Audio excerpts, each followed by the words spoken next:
মনে করি সময় এসেছে ভারতকে দাঁত ভাঙা জবাব দেওয়ার জন্য। যদি উপদেষ্টারা মনে করে তাহলে লুৎফুজ্জামান বাবরকে তাড়াতাড়ি জেল থেকে বার করেন, ওনাকে ওই জায়গায় বসান, উনি এগুলো খুব ভালো পারবে। সো লুৎফুজ্জামান বাবরকে দ্রুত এই জায়গায় নিয়ে এই দায়িত্ব দেওয়া হোক। ভারতকে কিভাবে সেভেন সিস্টারে কিভাবে কি করতে হয়, উলফাকে কিভাবে সহায়তা করতে হয়, কি করতে হয়, এগুলি উনি খুব ভালো জানেন। অনেকে বলে থাকে না যে ভারতের সাথে আমরা যুদ্ধ করে পারবো না। ভারতের সাথে যদি বাংলাদেশের সাথে যদি ভারত যুদ্ধ লাগে, এটা মনে রাখেন, আজকে বলে রাখলাম কথাটা, সবার আগে বাংলাদেশের পাশে এসে দাঁড়াবে পাকিস্তান। তাদের সাথে আমরা আলাদা হয়েছি, তাদের সাথে আমরা এক হইতে আর চাই না। ৭১-এ কার ভুল ছিল, কার দোষ ছিল, সেটা আমরা ভুলে গিয়েছি। খুব একদম অন্তর থেকে শান্তি পেয়েছি যে ঢাকা বিশ্ববিদ্যালয়ে বাংলাদেশ সময় গত রাতে আপনার মিছিল হলো। সেই মিছিলে দেখলাম ভারত বিরোধী নানান ধরনের স্লোগান দেওয়া হচ্ছে। ভারত যদি বন্যায় যদি মানুষ মরে, তারপরে বলছে যে সেভেন সিস্টার দেব আলাদা করে, এই ধরনের কি কি স্লোগান দিয়েছে, খুব খুব ভালো লেগেছে। আমি মনে করি যে ভারতের সাথে এই ধরনের আলগা পিরিতি দেখায় কোনো লাভ নেই। তাদের সাথে সরাসরি অ্যাকশনে যেতে হবে। তারা যুদ্ধ করতে চায়। এই ছাত্র আন্দোলনে আপনারা দেখেছেন, আমি নিজেও এই গত 15 বছরে অত্যন্ত হতাশাগ্রস্ত হয়ে তারপরে বিভিন্ন সময় বলেছি যে আমরা কিসের বীরের জাতি, আমরা আসলে বীরের জাতি না, আমাদের সাহস নাই। ছাত্ররা আমার সেই ধারণাকে ভুল করে দিয়েছে। একজনকে গুলি করেছে, তার সামনে বন্দুক নিয়ে গুলি করছে, তারপরে বন্ধুকে নিয়ে তারপরে টেনে হেসড়ে তারপরে সেখান থেকে নিয়ে বেরিয়ে এসেছে। পুলিশ ধরে নিয়ে যাচ্ছে, পুলিশের দিকে চোখ রাঙিয়ে তাকিয়ে আছে, ভয় পায় নাই। গুলি করছে, বুক এভাবে পেতে দিয়েছে পুলিশের বুলেটের সামনে। অতএব এই বাঙালিকে ভয় দেখায় লাভ নাই। এই বাঙালি ভারত যদি নাকি আমাদের উপরে আক্রমণ করে, যদি মনে করেন আমরা ভারতের সাথে যুদ্ধ করলাম, পাকিস্তানের সাথে কৌশলগত কারণে হলো আমাদের অত্যন্ত ভালো সম্পর্ক রাখা খুব জরুরি। ভারতের বাইরে চীন, পাকিস্তান, আমেরিকা, ইসরায়েল, যার সাথে ইচ্ছা সবার সাথে সম্পর্ক ভালো রাখা যাবে। একমাত্র আমাদের শত্রু হচ্ছে ভারত। তাদের ব্যাপারে যে কোনো ধরনের ডিসিশন যদি নিতে হয়, আমার অনুরোধ থাকবে বর্তমান এই যে গভর্নমেন্ট আছে, সেই গভর্নমেন্টের যেই চিফ অ্যাডভাইজার আছেন ডক্টর মোহাম্মদ ইউনূস, আপনার কাছে অনুরোধ, বাংলাদেশের 16 কোটি মানুষ জীবন দেওয়ার জন্য, যুদ্ধ করার জন্য প্রস্তুত। আপনি শুধু সেই ক্ষেত্রটা প্রস্তুত করে দেন, আর কোনো কিছু আমরা চাই না। তারা যুদ্ধ করতে চায়, কিভাবে করতে চায়? অর্থনৈতিক যুদ্ধ করতে চায়, আমাদেরকে পেঁয়াজ দেবে না। পৃথিবীতে বাজার তৈরি করার জন্য বিক্রেতারা ঘোরে। ক্রেতা কখনো কেনার জন্য বিক্রেতা করে না। অতএব আমাদেরকে ভারত পেঁয়াজ মাগনা দেয় না, ভারত আমাদেরকে গরু ফ্রি এমনিতেই দেয় না। তারা বিশ্বের বিভিন্ন দেশে গরু রপ্তানি করে, মাংস রপ্তানি করে। সো আমাদেরকে যে খালি আমরাই নিচ্ছি এরকম কোনো কিছু না। তারা যদি না দেয়, আমাদের দেশে যেই এই শিল্পটা আছে, যে গবাদি পশু উৎপাদন শিল্প আছে, সেটা ভালো হবে। তাদের দেশ থেকে যদি আমরা ডিম না কিনি, মুরগি না কিনি, আমাদের দেশে ফার্ম হবে, মুরগির খামার হবে। তারা আমাদেরকে চিকিৎসা নেওয়ার জন্য খোটা দেয়, আমি মেনে নিচ্ছি যে আমরা চিকিৎসা নিতে সেখানে যাই। কিন্তু আমাদের সরকার যদি চায় এই দেশে ভালো মানের হাসপাতাল তৈরি করবে, এই দেশের ডাক্তারদেরকে সুযোগ সুবিধা দিয়ে এই দেশের এই হাসপাতালের এই চিকিৎসা খাতে যে দুর্নীতি আছে সেগুলোকে ঠিক করে বাংলাদেশের চিকিৎসা খাত ঠিক করবে, আমি মনে করি একজন মানুষও ভারতে যাবে না। যখন ভারতে বাংলাদেশের মানুষ না যাবে, এটা ভারতের বাংলাদেশের মানুষের কাছ থেকে তাদের টাকা ইনকামের সবচাইতে বড় খাত। এই খাত বন্ধ করে দেন, ভারত অনেক সোজা হয়ে যাবে। তারা চিনি দেবে না, গরু দেবে না, আলু দেবে না, পেঁয়াজ দেবে না, দরকার নাই। আমরা না খেয়ে থাকবো। ডক্টর মোহাম্মদ ইউনূস, আমি বলে রাখলাম, বাংলাদেশের মানুষ 10 বছর আলু খাবে না, পেঁয়াজ খাবে না, লবণ খাবে না, চিনি খাবে না। তারপরও ভারতকে শিক্ষা দিতে এই দেশের মানুষ প্রস্তুত। আর যুদ্ধ করতে চায়, ভারত জীবনে কোনোদিন আমাদের সাথে স্থল যুদ্ধ করবে না। সম্মুখ যুদ্ধে কোনোদিন ভারত আমাদের সাথে লাগতে আসবে না, তারা পারবেও না। আর পারমাণবিক হামলা করবেন, বড় ভাই ওইদিকে আছে।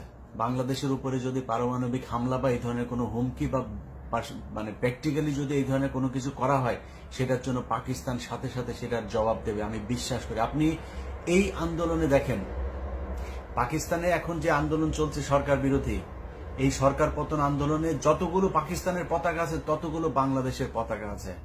পাকিস্তানের মানুষ আমাদের শত্রু না। এই দেশে শেখ মুজিব এই বদমাইশ ক্ষমতায় আসার জন্য রয়ের সাথে মিলে রয়ের যেই পরিকল্পনা সেটা বাংলাদেশে বাস্তবায়ন করেছে। আদম যে জুট মিলে কারা মানুষ মেরেছিল, 14ই ডিসেম্বরে কারা মানুষ মেরেছিল, এগুলো নিয়ে বহু তদন্ত করার দরকার আছে। বাদ দিলাম সেগুলো, সেই দিন শেষ।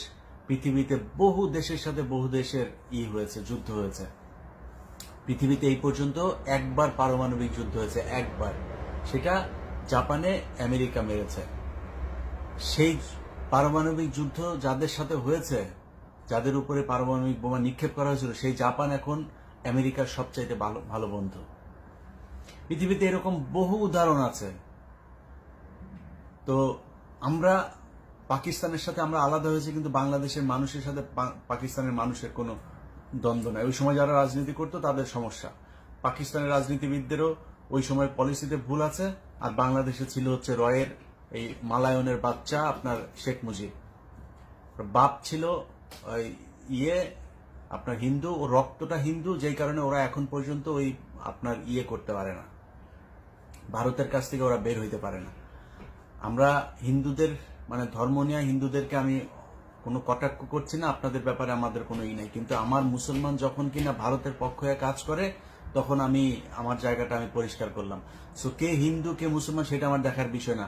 আমার দেশ নিয়ে এই শেখ মুজিব, যার বাপ যে হচ্ছে কিনা মানে এই আপনার অবৈধ পয়দা, তার বাপ ছিল হচ্ছে হিন্দু, সে এসে তারপরে মুসলমানের ঘরে উঠছে, কিন্তু রক্তটা তো হিন্দুদেরই, ওই হিন্দুদের প্রতি টান ছিল। বাংলাদেশের সাথে এই পাকিস্তানের এই যে এগুলো আপনার রয়ের হয়ে তারপরে কাজ করে দুই দেশের ভিতরে যুদ্ধ বাজাইছে। সো এই শেখ মুজিব হচ্ছে আপনার আমাদের যেই ক্ষতি, সেই ক্ষতির শুরুটা করে দিয়ে গেছে, সেটার পরেরটা শেখ হাসিনা করেছে। সো সেখান থেকে বের হইতে আমাদের সময় লাগবে, কিন্তু আমি মনে করি এই পদক্ষেপগুলো নিতে দেরি হয়ে যাচ্ছে। আমাদের যে এই জাতীয় সঙ্গীত, এই জাতীয় সঙ্গীত খুব দ্রুত পরিবর্তন করা উচিত। কারণ আরেক দেশের কোনো নকল করা গানের আপনার লিরিক কখনো বাংলাদেশের হইতে পারে না, জাতীয় সঙ্গীত হইতে পারে না। এটাতে যদি কারো কোনো আপত্তি থাকে, কারো কোনো তর্ক বিতর্ক থাকে, কারো কোনো সন্দেহ থাকে, তাহলে আমার কাছে আসতে পারেন, আমাকে তিনি আপনার দিবেন, এভিডেন্স দিবেন, আমি এভিডেন্স দিব। যদি আমি প্রমাণ করতে পারি যে সে এই রবীন্দ্রনাথ ঠাকুর এটা চুরি করে এনে তারপরে আমাদের দেশে বানিয়েছে, তাহলে এটা বাদ দিতে হবে। আর যদি মনে করেন যে এটা অলরেডি প্রুভড, তাহলে অতি সত্বর এটা বন্ধ করার ব্যবস্থা করতে হবে। আমাদেরকে যখন মনে চাবে তখন পানি দিয়ে মারবেন, যখন মনে চাবে তখন পানি টাইনে নিয়ে যাবেন। আপনার এই ফেনী নদী থেকে আপনার পানি নিয়ে যায় তারা আপনার গ্রীষ্মকালে, আবার এখন বর্ষাকালে তারা আমাদের এখানে পানি ঢেলে দিচ্ছে। অতএব তাদের এটা চলতে দেওয়া যাবে না। যদি প্রয়োজন হয় তিস্তায়, তারা তো ওইদিকে ফারাক্কা বাঁধ খুলে দেয়, তো সো তিস্তায় যদি প্রয়োজন হয়, চায়না আমাদের যে প্রকল্পে করতে চাচ্ছে, প্রয়োজনে চায়নার কাছ থেকে আমরা সহযোগিতা নেব। আমি আগেই বলেছি, ভারতের হাত থেকে বাঁচতে হলে পৃথিবীর ইসরায়েলের কাছে যেও যদি বাংলাদেশের মানুষের সহায়তা নিতে হয়, আমার কোনো সমস্যা নাই। এরা হচ্ছে আমাদের শত্রু, আমাদের কোনো অন্য আর কোনো শত্রু নাই। অথবা যদি চীনের কাছে যাইতে হয়, তাহলে আমি মনে করি বর্তমান সরকারের চীন তো অলরেডি আমাদেরকে প্রপোজাল দিয়েই রেখেছে। সো তাদের সাথে সেই চুক্তি করেন, করে তারপরে আমাদের এই করেন, এটার প্রকল্প বাস্তবায়নের ব্যবস্থা শুরু করেন। আর এরপরে ভারত যদি নাকি মনে করে এইসব পদক্ষেপ নেয়ার কারণে আমাদের সাথে যুদ্ধ করবে, ডক্টর মোহাম্মদ ইউনূস আপনাকে বলে দিলাম, তারেক রহমান আপনাকে বলে রাখলাম, যে বাংলাদেশের 16 কোটি মানুষ যেদিন থেকে যখন থেকে ডাক দিবেন, বাংলাদেশের 16 কোটি মানুষ আপনাদের ডাকে যুদ্ধে নামার জন্য প্রস্তুত হয়ে আছে। বাংলাদেশের মানুষ যুদ্ধ করতে চায়, তারা যখন লাগতে চায় তখন আসুক। আমি বহুদিন ধরে বলছি, বহুদিন ধরে, যে বাংলাদেশের সব সমস্যার মূল কারণ হচ্ছে এই ভারত। তারেক রহমান, আপনার কাছে অনুরোধ, হয়তো বাংলাদেশে সেই ইভেন্চুয়ালি আপনি ক্ষমতায় আসবেন, আপনি প্রধানমন্ত্রী হবেন, আপনার কাছে অনুরোধ, এখনো পর্যন্ত আপনার দলে কালকে 2 জনকে সদস্যপদ স্থগিত করা হয়েছে, খুব খুশি হয়েছে, এটা বহুদিন আগে দরকার ছিল। এই শামা ওবায়দের স্বামী হচ্ছে আওয়ামী লীগ, তো আওয়ামীপন্থী এরকম একজন ব্যবসায়ীর স্ত্রী, তাকে কেন আমি খুব অবাক হইতাম, ভয়ে কিছু বলতে পারতাম না, যে একবার আওয়ামী লীগকে খেপাইছে, আবার বিএনপিকে খেপাবো, অনেক কথা চাইলেও বলতে পারি না।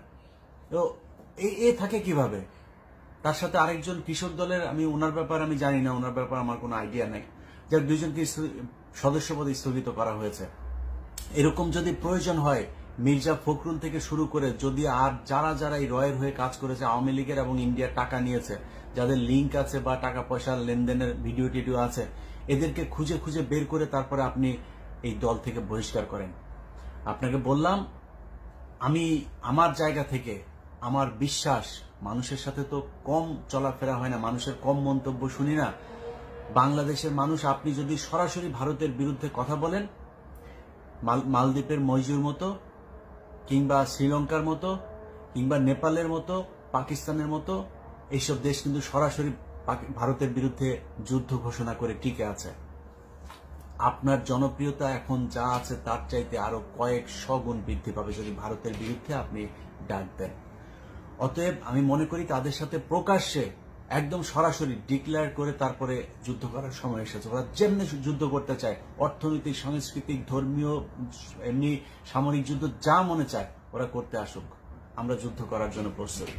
সো আমি মনে করি, যেটা আগে থেকেও বলছি, বাংলাদেশের শত্রু একমাত্র ভারত। সব সমস্যার মূল কারণ হচ্ছে ভারত। আজকে দেখেন ডক্টর মোহাম্মদ ইউনূস দেশ চালাচ্ছে, শেখ হাসিনা যাওয়ার পরে বাংলাদেশের মানুষ বিজয় উদযাপন করছে, সেইখানেও বাগড়া হয়ে দাঁড়িয়েছে এই ভারত।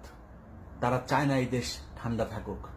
এই যে পানি ছেড়ে দেওয়া এখন, এই যে নানান ধরনের তাদের মিডিয়াতে আমাদের দেশের বিরূপ মন্তব্য করা, আমাদের দেশের সংখ্যালঘু যাদেরকে বলা হয় হিন্দু, তাদের উপরে নানান ধরনের কল্পকাহিনী বানায় এগুলো বিভিন্ন জায়গায় প্রচার করা, সবকিছুর পেছনে দেখেন তারা। এই শেখ হাসিনা 15 বছর যে এই দেশে মানুষকে গণহত্যা করেছে, সেই এটার পেছনেও এই ভারত। অতএব ভারত যে আমাদের শত্রু সেটা আমরা এখন চিনেছি। বাংলাদেশের মানুষের মধ্যে আমরা সেই পরিস্থিতিটা তৈরি করেছি, সেই মানসিকতাটা তৈরি করেছি যে তারা ভারতকে এখন প্রচন্ড রকমের ঘৃণা করে। আপনাকে অনুরোধ থাকবে, যারাই বাংলাদেশে রাজনীতি করবেন তাদের কাছে অনুরোধ থাকবেন, ভারতের বিরোধিতাটা সরাসরি করতে হবে।